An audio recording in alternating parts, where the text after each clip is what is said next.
Welcome to the Deep Dive. Today we are focusing on the Republic of Honduras, and specifically the incredibly tense situation building up to the November 30th general election. It's a really critical moment. We're looking at a nation at, well, a historical juncture. It's more than just an election, then. Oh, much more. It's not just a contest for power. It's this convergence of, extreme political volatility colliding with these very deep systemic vulnerabilities. So our goal here is to connect those dots, the political shocks, the climate issues, the economy. Exactly, to really understand the complexity of what Honduras is facing right now. Okay, so let's unpack that political arena first. It's a winner-take-all situation, right?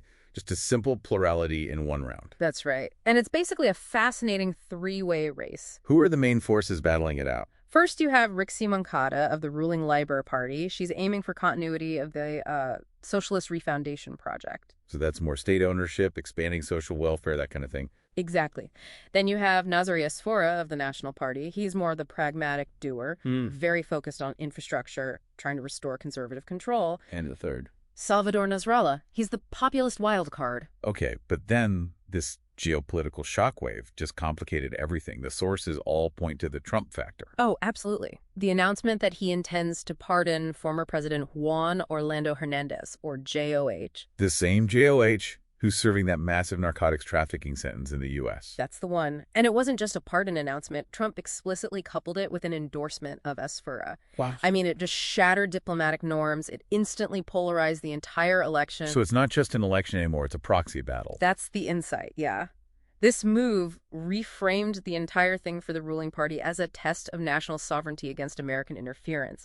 It became a really powerful narrative tool for the left. And this political volatility? It's not happening in a vacuum. I mean, how much of this is amplified by these deeper structural issues like climate? So much. Honduras is what you'd call a climate frontline state. It's sitting right in the Atlantic hurricane belt. A tough spot to be in. It's a poverty trap fueled by disaster after disaster. Look at Tropical Storm Sarah back in November 2024.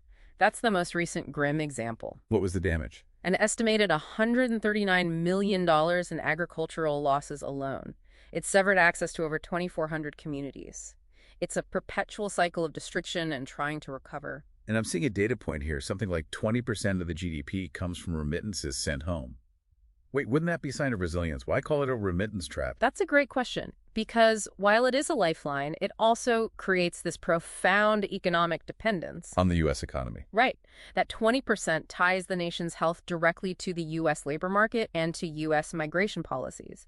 So that reliance just reinforces a consumption-based economy, while the root problems like the climate disasters keep driving people out. It just perpetuates the cycle. And security is often what drives people out, too. What's happening on that front? Well, the government is still relying on the estado de excepción, the state of exception. That's been in place since December 2022, right? To fight the gangs like MS-13 and Barrio 18. It has, and it's a severe step.